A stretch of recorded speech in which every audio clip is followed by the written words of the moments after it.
Hey guys, good morning. Welcome back to the channel. I'm just doing a Sunday morning beach walk because it was a busy week. Something interesting happened this week that I thought I'd share. Oh, by the way, check out my new sunglasses. I've been told it's a little bit on the feminine side, but I really like them because they've got like this shiny rim for some reason. I don't know, but I like them. We had an interesting week in the clinic yesterday. On Friday. We had the Geneticist from Cape Town come over for an outreach. So they come over to George, I think it's like once or twice a year they come over, and we keep a special amount of patients so that the patients don't have to travel to them, especially those that we're not sure if they are actually kiddies that have a syndrome or something. We're not sure what they are because it's subtle features of something that we're not sure about. So we collect all these patients, and I'm actually sitting with the prof. A couple of them came. The professor was with me, so I got to sit in with the prof, all cool and stuff. So I'm making notes for her, and I'm helping her with the admin, and I get to chat to her and pick her brain about some stuff. Ooh, this water's ice cold today, but lekker refreshing. So I speak to her, and she shows me this app where you can dial in a couple of pictures, and it'll show you up what features of a specific syndrome it will show up as. I'm like, okay, cool. We've got this case. Nobody knows what's going on with this guy. He's got subtle features, but many subtle features. We call it dysmorphic features. So basically, there are some features where it's developed abnormally. So if you had one nostril, basically, it would be a dysmorphic feature because it's not how a normal human face would develop in the womb. It can be normal. Most of the time, people have something wrong with them. And this is the point that I'm going to get to.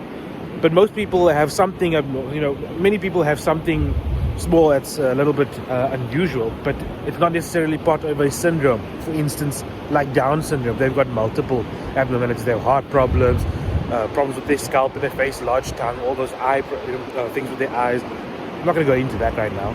But it's usually part of a syndrome that you can actually belong to. So, it's actually... so. I'm talking to her and she's like, no, this is actually, he's got multiple soft dysmorphic features, but she describes that everyone can have this. So I'm like having this deep conversation with her about it, and she just throws out, oh, but you've got a subtle dysmorphic feature. I'm like, what? And that's all I start thinking about. And she's like teaching me about all these syndromes. And she's like, you've got a subtle dysmorphic feature. You've got medial flaring of your eyebrows. And it's normal if it's like, but it is a dysmorphic feature. I'm like, what is that? So that's basically the way my eyebrows come. Most people come this way. Mine flares out at the beginning on the medial side. It flares in, and then it flattens out to the side. So she says that,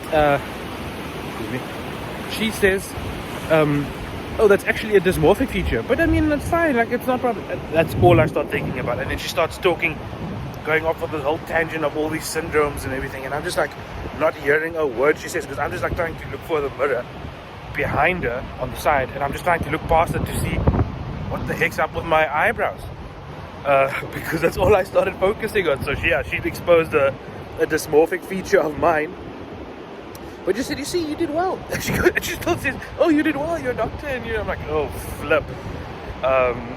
But yeah, I think it's pretty cool though, my medial flaring of my eyebrows. I like them, like the way. And then I looked at some people after I noticed everyone's got like this, everyone's eyebrows just uniformly go this way. And mine goes in and then out. I don't know if you can see it. I like it, my dysmorphic feature. It's the way God created me, so I'm quite happy with it. And thankfully, it hasn't affected me in other ways. So yeah, I just thought I'd say that because she just threw it so so nonchalantly into the conversation. Oh, you've got medial flaring. Everyone's got something. That's all I started focusing on. I couldn't think of anything else. That's all I could think. That's all I could think about. So I had no focus for the rest of the day. But yeah, it was a great clinic. I got to see some weird and wonderful things. Very cool. Diagnose some unusual syndromes, and yeah, it's a pretty cool thing. Maybe we should all look in the mirror and see how dysmorphic we are actually.